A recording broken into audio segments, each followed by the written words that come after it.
Let me tell you about Ahab, the Arab, the sheik of the burning sands. He had emeralds and rubies just dripping off of him, and a ring on every finger of his hand. He wore a big old turban wrapped around his head, and a scimitar by his side.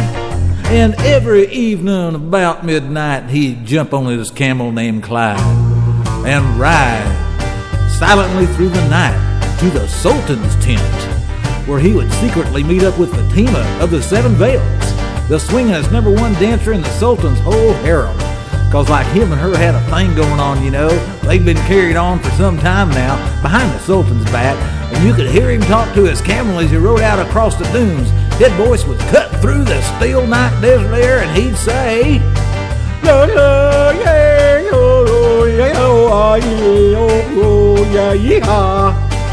which is Arabic, whoa, baby!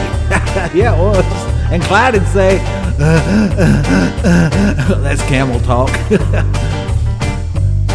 Well, he brought his camel to a screeching halt in the rear of Fatima's tent.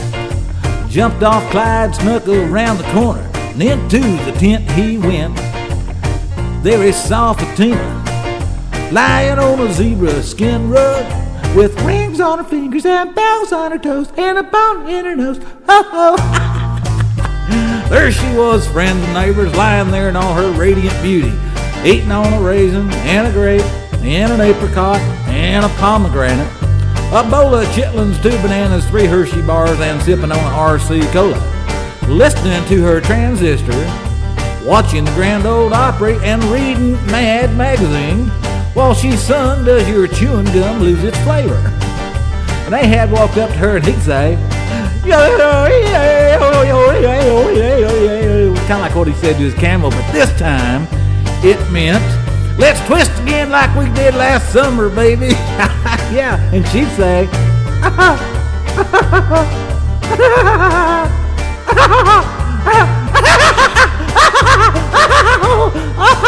oh, crazy, baby. That's what she'd say, all right.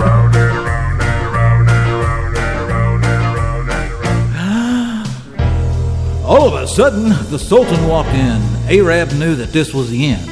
Him and Fatima was caught by surprise, and the Sultan had fire flashing out of his eyes.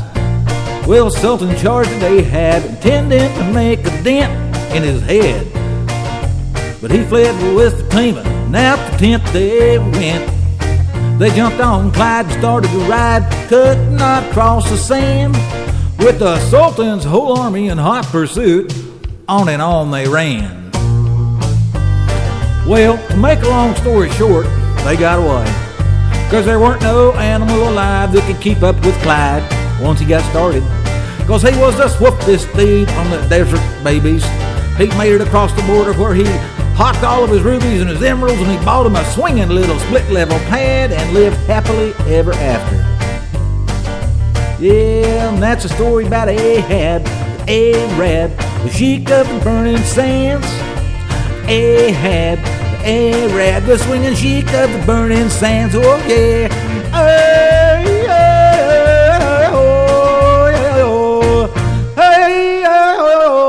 that's right, babies.